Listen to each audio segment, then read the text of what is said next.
Hey, good afternoon, everybody. I just wanted to make another video this afternoon. I've got another addition to the garage. So I went the other day and picked up my 2002 Camaro SS. I believe it's been in, it was originally in New York and then spent most of its life. I believe the guy retired and moved down to the beach in South Carolina. A lot of you guys and a couple of my friends have asked me, why would you get rid of a pretty nice Z06 and then go and get a 4th gen F body? And it's for a couple of reasons. Number one, it's wintertime, so it's awfully cold outside. So even if I had call it a really nice car, really wouldn't be able to enjoy it till the springtime anyway. So that's kind of the plan. Usually during the winter, I like to have a project car. At least that's kind of what I found I like to do. And I found this. So this is a 2002, like I said before, Camaro SS. I believe it's a one of 200 and change, or 200 and something car. It's an automatic SLP car, and these are getting pretty hard to find. This one actually had been sitting in their front yard, had been there for about 3 years, I think. She needs some work. You know, it's not perfect, but you know, in all actuality, no General Motors car really is perfect. So just to kind of walk you guys around the car. You know, it's just standard 10-spoke wheel Camaro SS. You know, it is an SLP car, like I said. So it's got the right codes on it. If you see it on the door, you got the, you know, the Y2Y and the WU8. And you also got the SLP decal. And then for a lot of you guys, I thought this was kind of interesting. I was watching the LS1 tech boards, which I hadn't been on there in years. A lot of people were saying that you had to call SLP to find out what your options were. The interesting thing about this car is that it's actually got a build tag on it. So if it'll focus for you. So it tells you that it came with the custom rear deck lid. It's got the mats, which is pretty faded. It's got key fobs. It's got the dash plaque, and then it's also got the grille up front. You know, this car is special for a couple different reasons. Obviously, it's a low number count car. You know, like I said, it's definitely got some imperfections on it. Probably needs about 20 hours worth of cut and buff work. We've been working on the wheels. The wheels are in rough shape. About gotten them to a point where they are acceptable, but you know, as you can see, there's a little bit of dust that's pretty stubborn to try to get that out. Yeah, that's the front grille SLP option. Front grille, you know, I was looking at these on eBay last night. I can't believe what these things are going for. You know, $650 is what people are asking for that grille, which I think is just absolutely crazy. I never would have thought 4th gen parts would ever cost that much. But you know, they're getting harder and harder to find.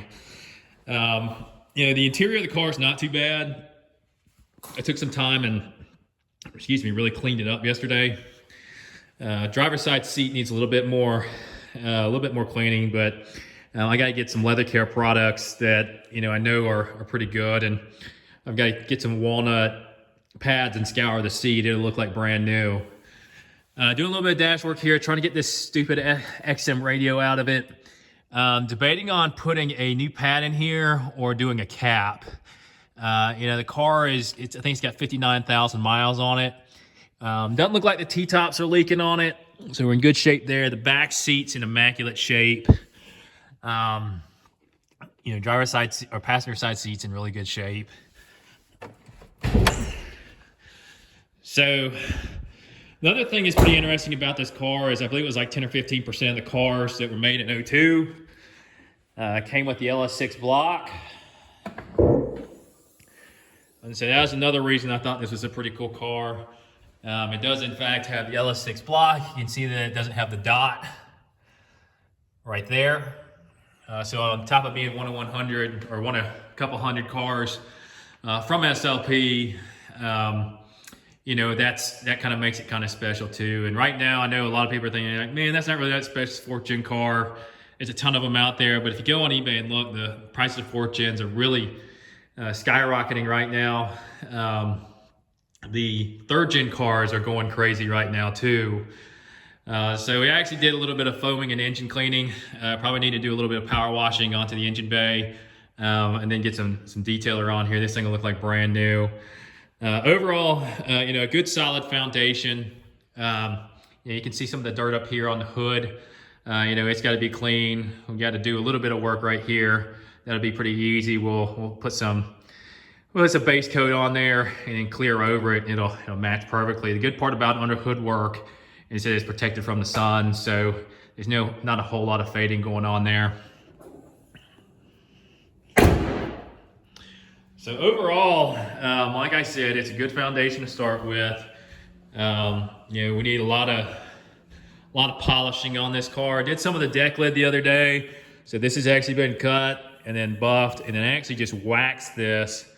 And as you can see how well the paint turned out. So probably looking at, a pretty good bit of work. These deck lids are another thing that's gotten really expensive, $350, $600. The taillights on these are getting expensive also, about $100, $200 a pop. But that's nothing in comparison to what the Trans Am taillights are going for. I've seen Trans Am taillights on eBay used going for $400 to $1,000 for the set. If they're GM, OEM and in good shape. Here's another area right here that I cut and buffed yesterday. Just did a couple spots because the car really needs to be clay barred. There's a lot of debris. We got to get this little part out right here, and that should come out with the clay bar. I put new tires on it, so that one kind of hurt. It was in the yard. I was hoping that the car had good tires on it. So when I got there, it's literally like any old Camaro sitting in the yard. Tires are dry rotted on it, barely hold air. They were nice enough to be able to get it up to the service station, and the guy called me and I told him to put tires on it. The battery tested bad, so we went ahead and threw a battery in it. I was like, well, go ahead and throw an alignment on it too. Even though, we may end up having to do some of the front suspension, but, I haven't really looked at it yet. So right now, everything seems to be tracking and it seems tight. So I think we're going to be okay there. But he said if there was that, he'd allow me to bring it back up there and he'd do another alignment on it. Just 200 miles away. But there's a Mavis right down the road from me. So that should be all right. A couple of the issues that we got going on with the car right now. I think it's the right rear wheel bearing is making a bunch of noise. Kind of made me nervous to drive it home, but it did make it back. So that'll be fine because what I'll end up having to do is I have to caddy corner the car in the garage here, get it up on jack stands, pull the axle shafts out of it, and it needs a differential fluid change anyways.